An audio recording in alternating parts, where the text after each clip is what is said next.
Hello everyone. आप video को पूरा ज़रूर देखिए। आज मैं आपको सेल के shape, size and number, then उसके बाद जो सेल ऑर्गेनेल्स होती हैं मतलब कंपोनेंट्स होते हैं उसमें प्लाज्मा मेम्ब्रेन कराऊंगी। ठीक है, उसमें आपका प्लाज्मा मेम्ब्रेन में passive transport and active transport होगा। ठीक है, जिसमें आपको क्या कहते हैं पूरी वीडियो देखने पे पता चलेगा। चलिए शुरू करते हैं आप, और जिसका जो भी क्वेश्चन हो वो कमेंट बॉक्स में ज़रूर करें। अब आपकी हो गई है सेल थ्योरी, उसके बाद है सेल की shape, number and size. Cell के शेप अलग अलग हो सकते हैं, ज़रूरी तो नहीं है सिर्फ गोली होगा या सिर्फ ट्रायंगल या होगा या सिर्फ चौकोर होगा। ठीक है, उसके अलग अलग शेप हो सकते हैं। जैसे नर्व सेल होती है, नर्व सेल होती है, और आपकी न्यूरॉन सेल होती है। न्यूरॉन सेल हमारी कहाँ होती है? ये हमारे माइंड में होती है, न्यूरॉन सेल होती है। तो ऐसे ही आपके अलग अलग सेल होती हैं जिनका अलग अलग साइज़ होता है, सेम साइज़ किसी का नहीं होता। सेल नंबर मतलब सेल दो टाइप्स में, यूनिसेलुलर और मल्टी सेलुलर।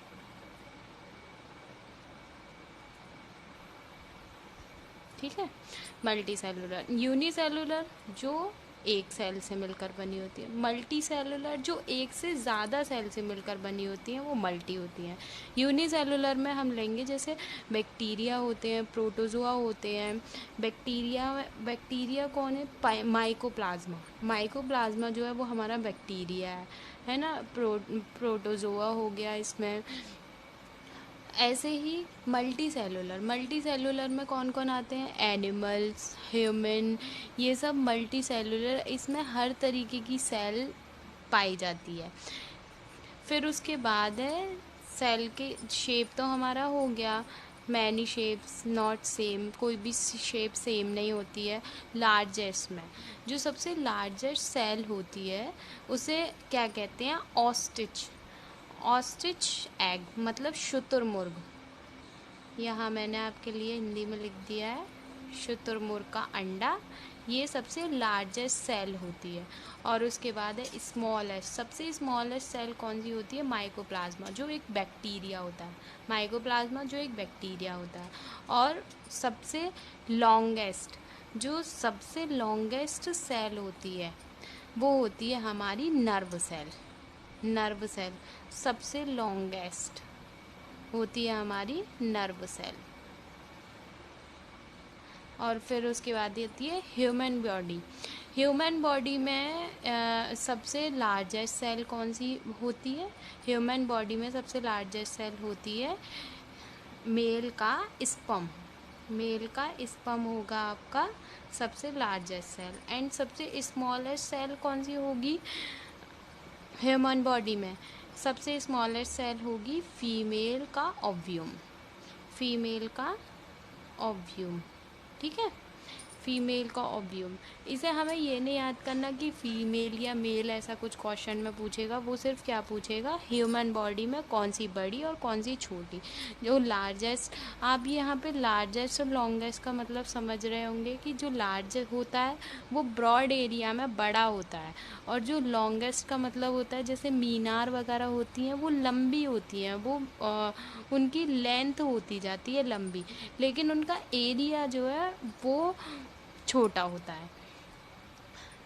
ठीक है, अब आप इतना समझ गए होंगे। फिर उसके बाद आता है सेल ऑर्गेनिज्म, जिस ऑर्गेनिज्म से कह सकते हैं उन्हें, और कंपोनेंट्स भी कह सकते हैं। अब सेल के ऑर्गेनिज्म में पहले हम पढ़ेंगे इसमें प्लाज्मा मेम्ब्रेन। प्लाज्मा मेम्ब्रेन जैसे पीएम और सीएम भी कह सकते हैं। सीएम मतलब सेल मेम्ब्रेन। इसमें ऐसा हमने क्यों लिखा है? क्योंकि प्लाज्मा मेम्ब्रेन जो है वो सेल का मेन काम करती है, इसलिए हमने इसे पीएम और सीएम बनाया है। क्योंकि जब ये जो प्लाज्मा मेम्ब्रेन होती है ये मेन है, ये गई सेल की प्लाज्मा मेम्ब्रेन। ये जो प्लाज्मा मेम्ब्रेन होती है इसमें क्या है, ये जो इसके बीच का मेन होता है ये होता है इसका सेल का माइंड, जिसे हम कहते हैं न्यूक्लियस। फिर उसके बाद आता है जो यहाँ पे एक काइटिन उसमें है, ये है हमारा साइटोप्लाज्म। और जो उसमें पानी, ये जो हमारा पानी के टाइप में होता है, ये हमारा होता है ऑर्गेनेल्स। और ये ऑर्गेनेलीज हो गई।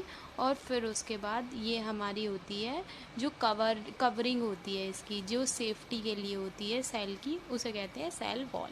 ठीक है, अब हमें मेन क्या पढ़ना है, प्लाज्मा मेम्ब्रेन। जो प्लाज्मा मेम्ब्रेन, ये वाली जो गोल है मेन, वो है प्लाज्मा मेम्ब्रेन। लेकिन सेल गोल और ये शेप तो मैंने आपको बताया, इसमें कभी भी सेम साइज़ नहीं रहता है। ठीक है, फिर उसके बाद जो प्लाज्मा मेम्ब्रेन होती है वो सेल का बॉडीगार्ड होता है एक तरीके से। ठीक है, सेल, हाँ, सेल का बॉडीगार्ड होता है। और ये सिलेक्टिव परमिएबल मेम्ब्रेन कहलाती है। वो क्यों कहलाती है सिलेक्टिव परमिएबल मेम्ब्रेन? क्योंकि जैसे क्या चीज़ अंदर जानी है, कौन सा मटेरियल अंदर जाना है और कौन सा बाहर जाना है, ये कौन डिसाइड करेगा? प्लाज्मा मेम्ब्रेन डिसाइड करेगा। इसीलिए इसे क्या कहा गया है, पीएम और CM.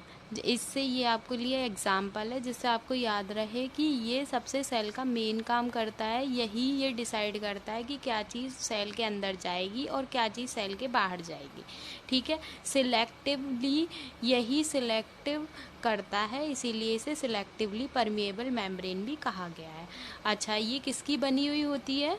Plasma membrane made up of lipids and protein. ये लिपिड्स और प्रोटीन की बनी होती है। ठीक है, और हाँ, ये आपका हो गया है। फिर उसके बाद है, इसी में ही आपका आएगा passive transport and active transport. जो प्लाज्मा मेम्ब्रेन होता है उसमें ट्रांसपोर्ट होते हैं, जिसमें दो होते हैं, पैसिव ट्रांसपोर्ट और एक्टिव ट्रांसपोर्ट। अब इसको हमें बहुत आसानी से समझना है। इसे हमने कोई भी मतलब एक तरीके का प्रेशर करके नहीं कि हाँ हमें ये रटना है, इसे एग्जाम्पल के थ्रू समझेंगे। पैसिव ट्रांसपोर्ट जो होता है वो हाई से और लो की साइड होता है। ठीक है, हाई से लो की साइड होता है।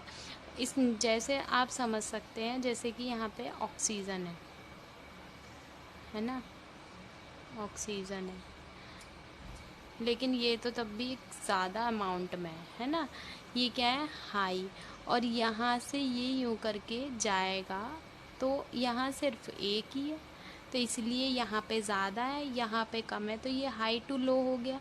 एग्जाम्पल में ये भी समझ सकते हैं, जैसे कि आप और आपकी फ्रेंड दोनों साथ में बैठे हुए हैं, वो ज़्यादा मोटी है और साथ में उसने ज़्यादा खाने के लिए भी लिया है, उसने 2 प्लेट ली हैं और आपने एक ही प्लेट ली है, तो वो क्या हो रहा है, हाई टू लो हो रहा है।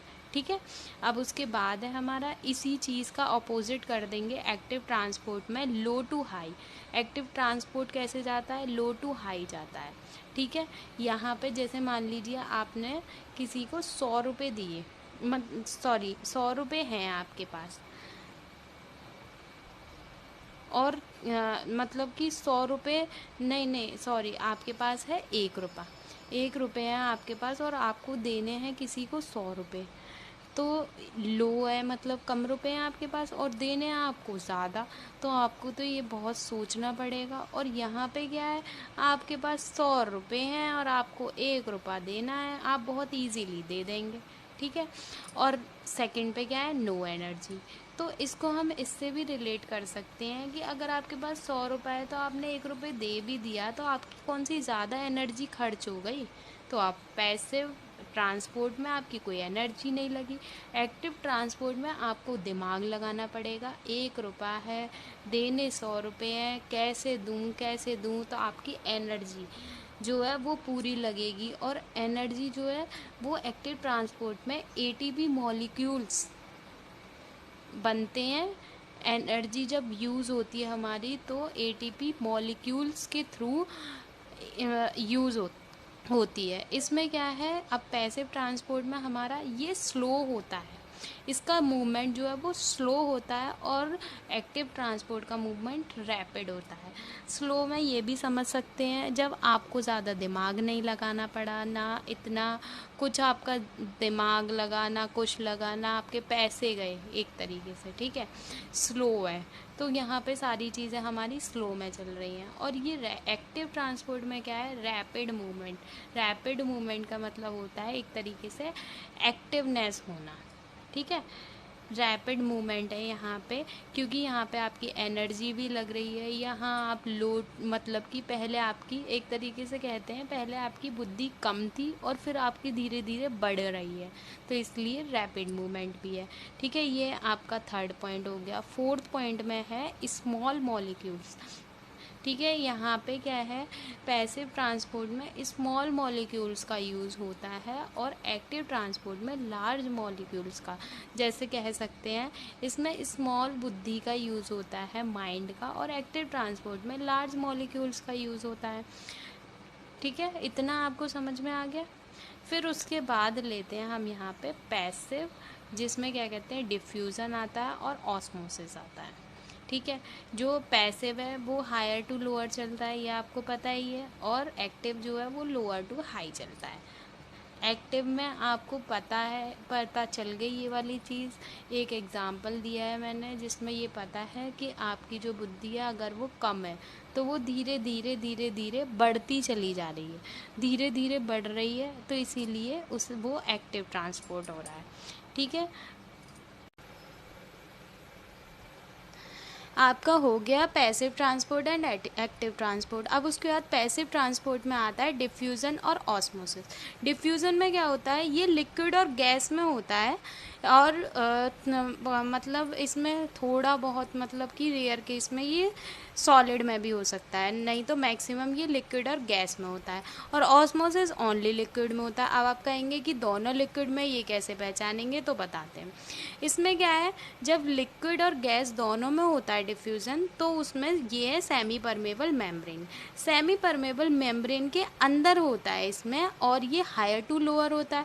पैसिव ट्रांसपोर्ट हमारा कैसे होता था, higher to lower, and higher to lower में इसमें अंदर ये कुछ ज़्यादा ही बन गया है, मैंने पहले पढ़ा है इसमें। तो इसमें क्या है, ये आपका हायर टू लोअर होगा। ठीक है, हायर टू लोअर यहाँ पे कंसंट्रेशन होगा, तो ये सेमी परमेबल मेम्ब्रेन के अंदर होगा, और इसमें कुछ भी चीज़ मतलब बाहर के लिए कोई सिस्टम नहीं है, इसमें जो भी है वो अंदर है, इंटरनल के लिए है। और ऑस्मोसिस में क्या है, उसमें लिक्विड तो होता है, वो एक तो सिर्फ लिक्विड में होता है, ना गैस सॉलिड और किसी में नहीं होता, और दूसरा क्या है इसमें, ये सेमी परमेबल मेम्ब्रेन के बाहर होता है।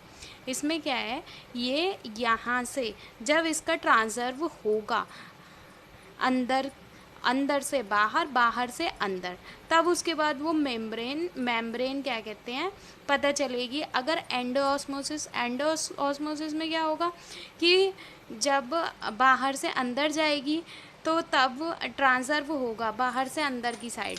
इसमें हम यहाँ पे देख सकते हैं जैसे कंसंट्रेशन हमारा हो रहा है, तो कंसंट्रेशन हमारा हायर टू लोअर वो अंदर होगा सेमी परमेबल मेम्ब्रेन के, और ट्रांसफर में हमें ये जो ऑस्मोसिस होगा उसमें जो ट्रांसफर होगा, क्योंकि ट्रांसफर कब होता है हमारा, जब कोई चीज़ दूर से यहाँ तक जा रही होती है। ठीक है, तो इसमें अगर जब ऑस्मोसिस होगा तो इसमें दो होते हैं, एक एंडो होता है और एक्सो ऑस्मोसिस होता है, और एक्सो ऑस्मोसिस। ठीक है, अब इसमें क्या है, जब हमारा बाहर से अंदर की साइड होगा तो वो हमारा कहलाएगा एंडोऑस्मोसिस, और जब सेमी परमेबल मेम्ब्रेन के बाहर सेल जाएगी तो क्या होगा, वो एक्सोऑस्मोसिस। एक्सोऑस्मोसिस में सेल सिकुड़ जाएगी, क्योंकि जो ऑस्मोसिस ट्रांसफर होगा वो बाहर की साइड होगा, और जब एंडो ऑस्मोसिस होगा मतलब अंदर की साइड ट्रांसफर होगा तो सेल फूल जाएगी। ठीक है, ये डिफ्यूज़न जो है उसमें आप एक एग्ज़ाम्पल ले सकते हैं जिसमें नॉर्मल वाटर है और ये सॉल्ट सॉल्यूशन है। इसमें कंजर्वेशन होता है, और जो ऑस्मोसिस होता है उसमें ट्रांसफ़र होता है बाहर से अंदर और अंदर से बाहर की साइड। ठीक है, अब मतलब उसके बाद हम आते हैं टाइप्स ऑफ सॉल्यूशन में। टाइप्स ऑफ सॉल्यूशन जो होते हैं हमारे 3 प्रकार के, जिसमें होता है हाइपरटोनिक, आइसोटोनिक और हाइपोटोनिक। इसमें जो हाइपरटोनिक होता है, हाइपर, जैसे क्या कहते हैं, जैसे मान लीजिए आपके पास एक गुस्से वाला आदमी, तो उसे हम क्या कहते हैं, इतना हाइपर क्यों हो रहा है यार, थोड़ा कंट्रोल कर अपने गुस्से को, थोड़ा आराम से बातें करो, ऐसे करके बोलते हैं। तो ऐसे ही हम इसमें इसको हाइपर को इसी उसमें ले सकते हैं एग्जाम्पल में। जैसे हमारे यहाँ पे ये सेल मतलब सेल मेम्ब्रेन हो गई, प्लाज्मा मेम्ब्रेन, ठीक है, ये हमारी प्लाज्मा मेम्ब्रेन हो गई। और ये हमारे अंदर का सेल है जिसमें जिसमें हमारा ये वाला तो हो गया सॉल्वेंट। सॉल्वेंट मतलब वाटर, ओनली सिंपल वाटर। और जो सॉल्यूट है वो हमारा है चीनी, या वैसे तो इसमें चीनी का मिला हुआ, नहीं तो चीनी नमक किसी का भी सॉल्वेंट, जो सॉल्यूट जो मिला हुआ हो, ठीक है, वो हमारा है सेल के बाहर यहाँ पे, ठीक है, प्लाज्मा मेम्ब्रेन के अंदर और सेल के बाहर, ठीक है। यहाँ पे सॉल्यूट है हमारा, यहाँ पे अंदर सॉल्वेंट है। अब जब ये सॉल्वेंट बाहर निकलेगा तो क्या होगा, सॉल्वेंट बाहर निकला, क्योंकि यहाँ पे जो सॉल्यूट है, सॉल्यूट का मतलब क्या है, जो हमारी सॉल्यूशन है, सॉल्यूट मतलब सॉल्यूशन है, और जो सॉल्वेंट मतलब वाटर है। जो हमारा वाटर है, जब अगर वो बाहर निकल जाएगा, वाटर बाहर निकल जाएगा, तो हमारी सेल सिकुड़ जाएगी, हमारी सेल क्या हो जाएगी, सिकुड़ जाएगी, एकदम ऐसे ही बन जाएगी सिकुड़ के। ये हमारा किस में होगा, हाइपरटोनिक में। हाइपरटोनिक में सॉल्यूट होता है ज़्यादा, सॉल्वेंट होता है कम, मतलब पानी होता है कम और सॉल्यूट होता है ज़्यादा, समझ रहे हैं। जिसमें जब हमारा जो सॉल्वेंट है, जो हमारा वाटर है, जब अगर वो बाहर निकल जाएगा तो हमारी सेल सिकुड़ जाएगी, ठीक है। जैसे मान लीजिए एक दिमाग होता है जो बहुत ज़्यादा टेंशन में, वो बहुत ज़्यादा गुस्सा कर रहा है ना। एक आदमी, कोई भी ह्यूमन बॉडी ले सकते हैं, तो वो बहुत ज़्यादा गुस्सा कर रही है, तो वो गुस्सा कर रही है, तो ये समझ लो उसके दिमाग में जो है वो पानी जो है वो कम है।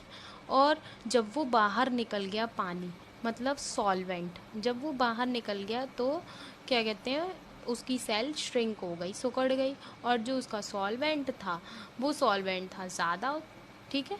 फिर ऐसे ही आइसोटोनिक, आइसोटोनिक में ये जो चेंजेस हैं वो चेंज नहीं होते, मतलब कि जो सेल होती है वो यूं ही की यूं ही सेम रहती है, उसमें कोई चेंज नहीं होता।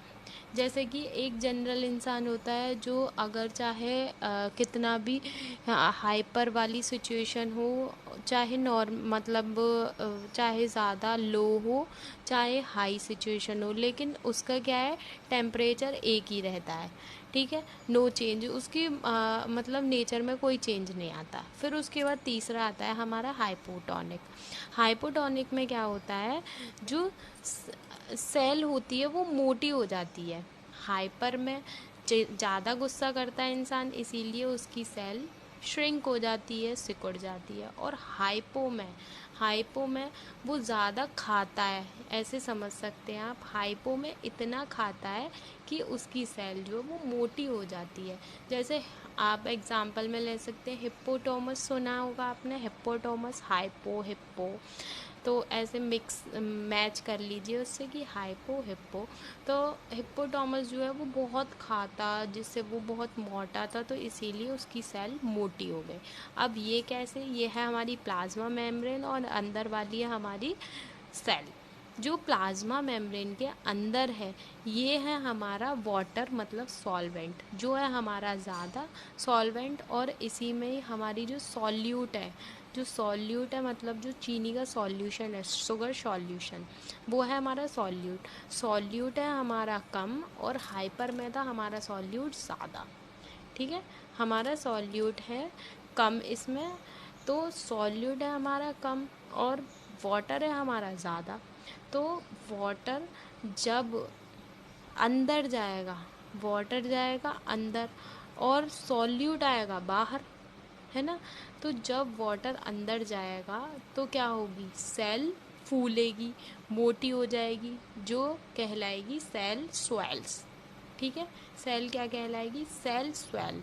और इसमें हाइपर में सेल श्रिंक होगी और हाइपो में सेल स्वेल्स हो जाएगी। क्यों, हाइपो में ज़्यादा खाता है, वो ज़्यादा खाता है जिसकी वजह से सेल मोटी हो गई, और हाइपर में वो ज़्यादा गुस्सा करता है जिसकी वजह से सेल श्रिंक हो गई।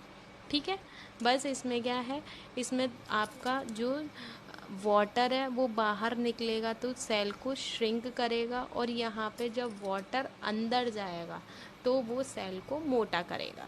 ठीक है, इतनी बात समझ में आ गई। अब उसके बाद लेते हैं हमारा एंडोसाइटोसिस एंड एक्सोसाइटोसिस। एंडो और एक्सो में क्या होगा कि ये है हमारी पीएम मतलब प्लाज्मा मेम्ब्रेन, पीएम सीएम, ठीक है, कुछ भी कह सकते हैं हम इसे, पीएम सीएम। तो ये हमारी प्लाज्मा मेम्ब्रेन है, इसमें जो मटेरियल है, इसमें मटेरियल अंदर जाएगा किसकी क्या कहते हैं परमिशन से, पीएम की, और बाहर जाएगा मटेरियल तो किसकी परमिशन से, पीएम की। तो एक्सो हो गया, बाहर निकलना एक्सोसाइटोसिस और अंदर जाना एंडोसाइटोसिस। ठीक है, okay friends, thanks for watching video, और वीडियो आगे आपको मिलती रहेंगी। आप लाइक एंड सब्सक्राइब ज़रूर करें।